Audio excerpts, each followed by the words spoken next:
The truth behind I am fine. Most times when we are asked, how are you doing? Our reflex is to say, I am fine. Joining me again is Miss Toyin Topa Dedipe, and she's telling us today more information about this statement and how to handle it in a more appropriate way. You're very welcome to this stream. So tell us, when was the last time that you told someone I'm fine and yet you really weren't?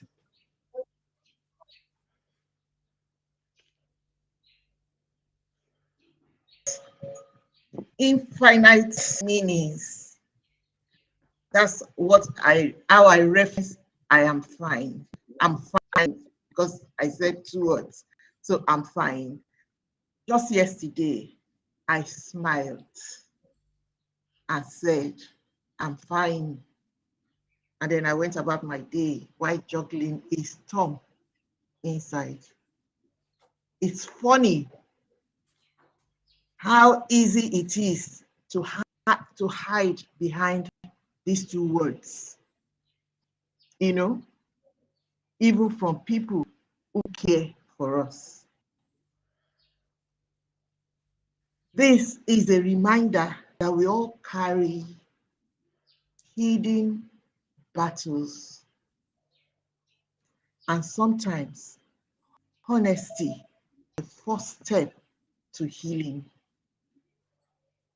I'm fine is not a response to thing. Let's carry it a step further, because the truth is saying I'm not okay once in a while does not take anything away from you. It doesn't make you weak. You are human. So sometimes fine is just a code for send some chocolates and probably, because sometimes all we need is not beyond the chocolates and the hugs. Mhm. But if we don't say it the way we feel, we miss out on the chocolates, we miss out on the hugs. I'm fine.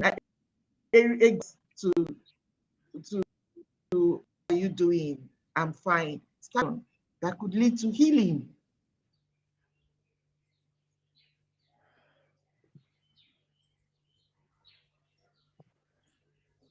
Thank you. Can you hear me? Yeah, yeah, sure, sure. I was just thinking about what happened to me as well. So I have this friend that I haven't seen for over 2 years. She's not in the country. So she calls me and asks me, how are you doing? And she's telling me all the challenges she's facing at her workplace. And because she's telling me all of these things, I just said, I'm fine. So, why do you think that it is so hard? Why is it so hard for us to answer with honesty this question?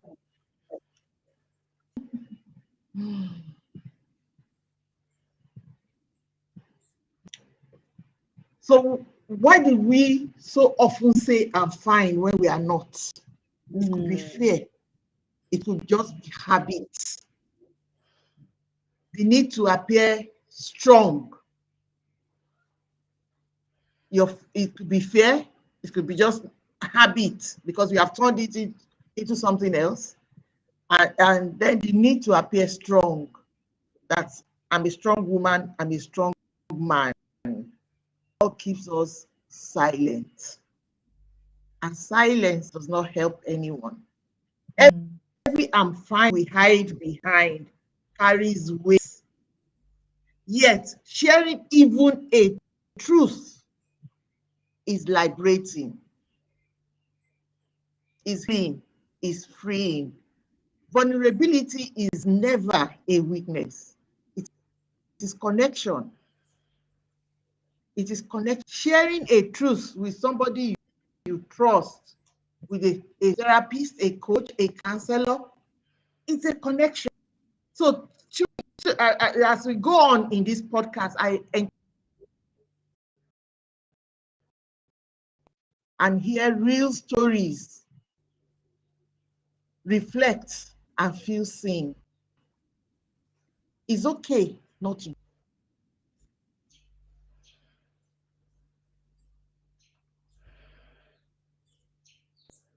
you are not alone.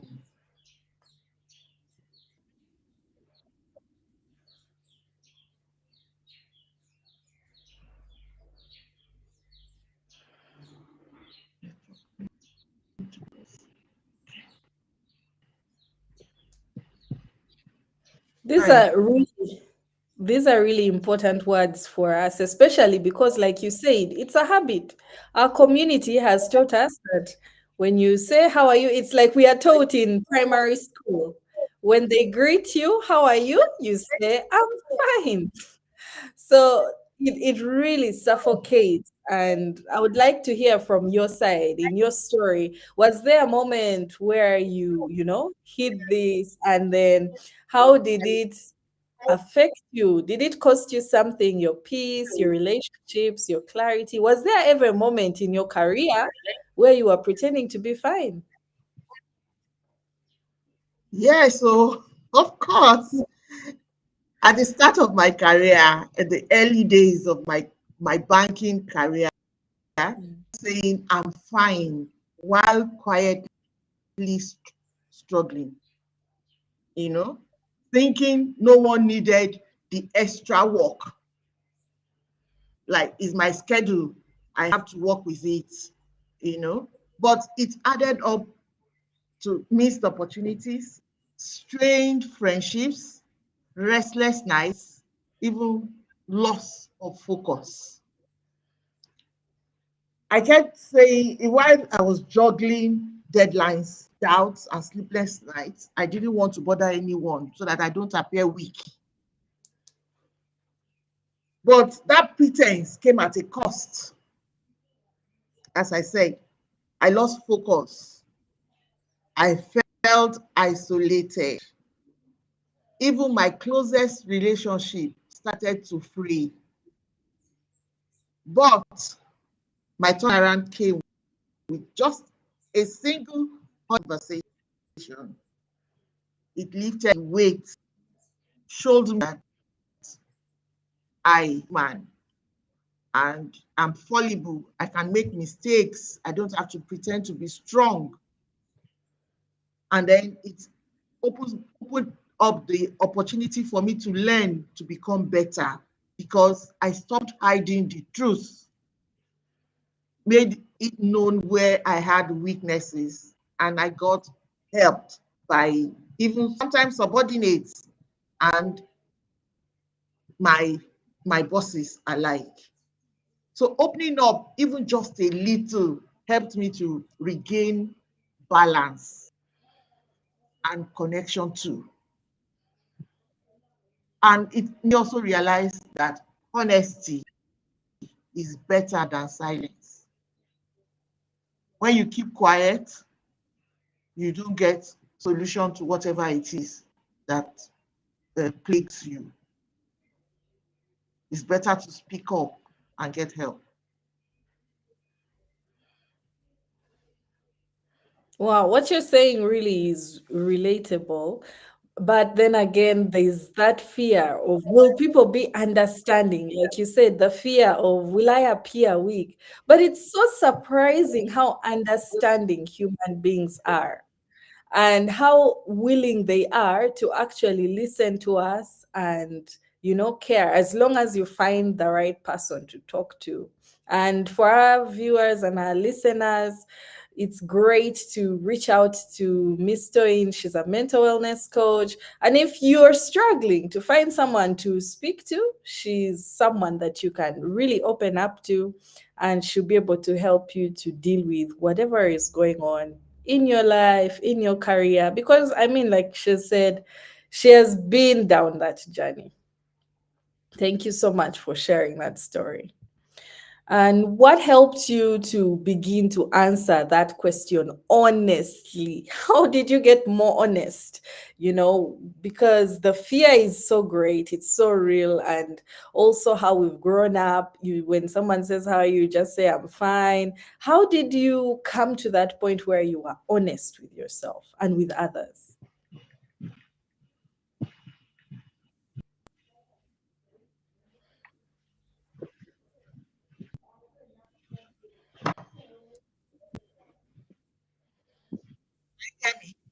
Yeah. You know, good. Did you ask, can you ask the question again? What helped you to I be? think I was frozen for some time. Oh, sorry. What helped you to begin to answer the question, how are you, more honestly?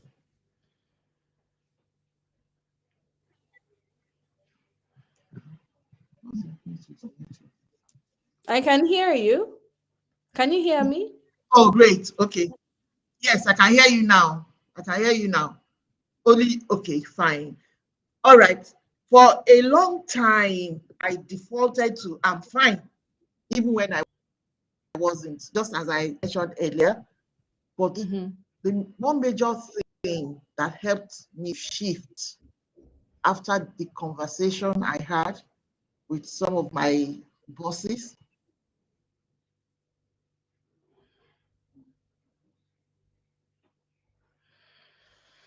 quietly notice my thoughts, my tension, my breathing, just being present with myself.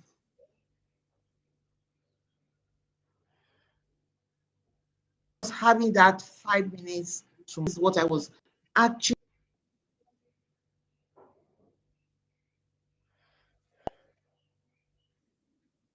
giving a reply to, doing. Mindfulness taught me starts within. And so I was able to get used to knowing who I am, what I am going through, how I'm feeling, even before, if I know that you are honestly asking me, how are you? And you have not turned it into a form of greetings. Because some people, how are you? Just for the fun of saying something to you. Before you even respond, maybe you are fine. They are like some steps away from where you are. So mindfulness really helped. And then journaling, another tool that helped me get myself together. Just out your thoughts, your feelings into a journal, into your notes on the phone, wherever. Just dump it. Nobody is marking it for your grammar. Just put it the way it is, your local language, in English, whatever how you want to write it, just to free your mind. The only thing is honest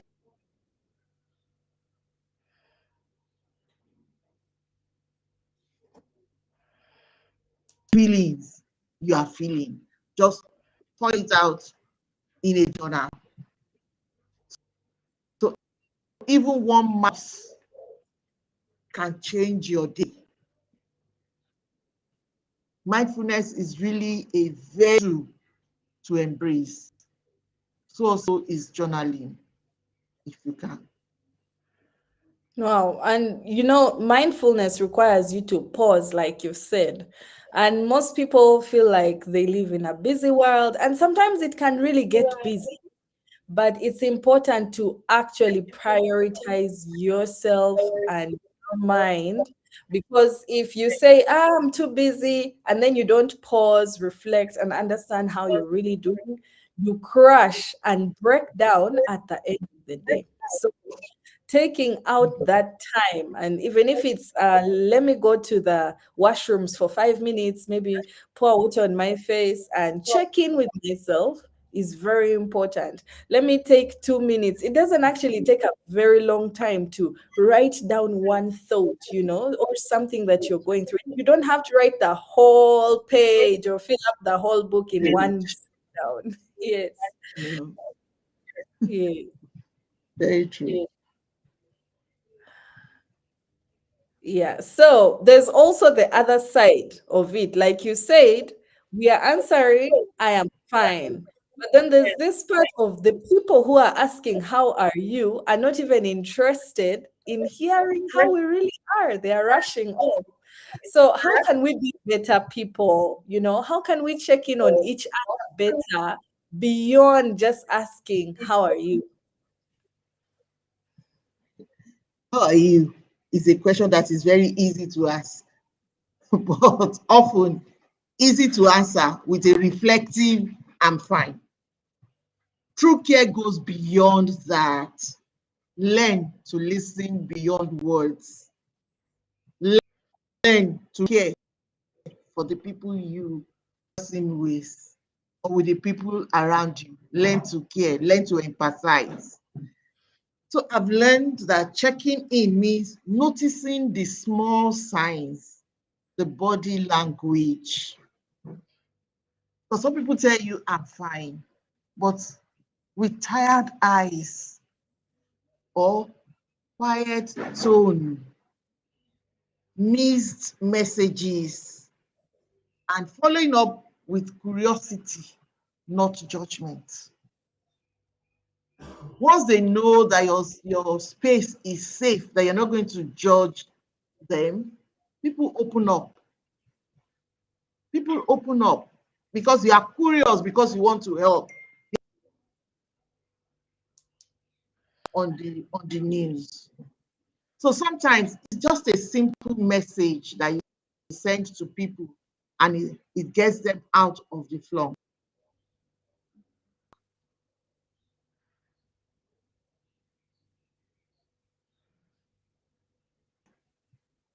Always encourage people. You don't necessarily have to drink coffee.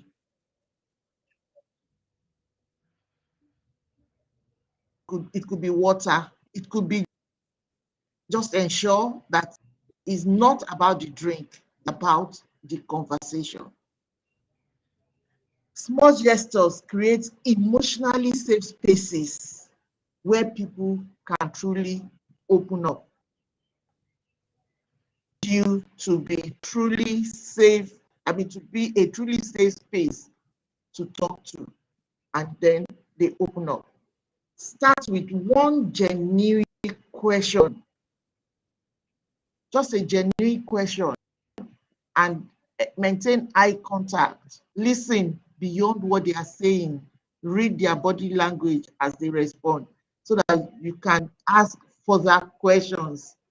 As those questions you're asking will make people to open up better and find you safe to talk to.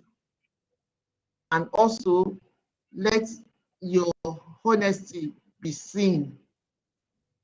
Be sincere in your honesty. Let it not be that you just want to know more about what they are going through so that you can carry the news. Thank you. Lovely. And I love the curiosity bit that you mentioned. So asking questions beyond, because if you just say, how are you? Of course, like you said, they'll just say, I'm fine. So maybe we could come up with other questions to ask around, how are you? Like, how did you sleep? Or what is on your mind lately? Is there anything you'd love to share with me that I haven't yet understood or elaborate? Like you said, when you go out with them for coffee and gin, some of these conversation starters can actually be a good way to help people open up. And I think I'm going to borrow this. This is really good for me because I think I need to also change the way I ask and be more curious, like you said. So if someone is listening right now and they've been saying, I'm fine, I'm fine, I'm fine, but they actually feel exhausted, what would you want to tell them? So if you are listening and saying I'm fine while actually exhausted, stop for a second. Take a deep breath. Breathe. It's okay not to be okay. There's no point deceiving oneself. It is okay not to be okay. Being exhausted is not a form of weakness. It's your mind and your body asking for care.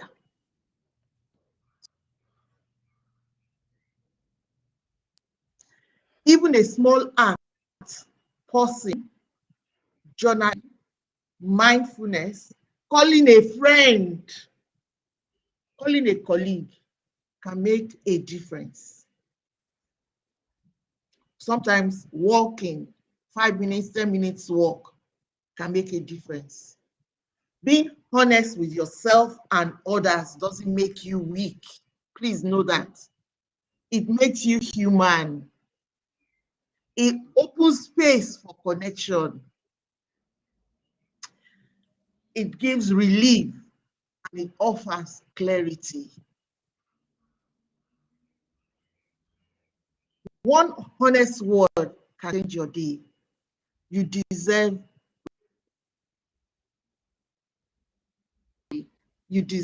honesty. Yes. So start one today. You matter. Make yourself a priority. Love yourself.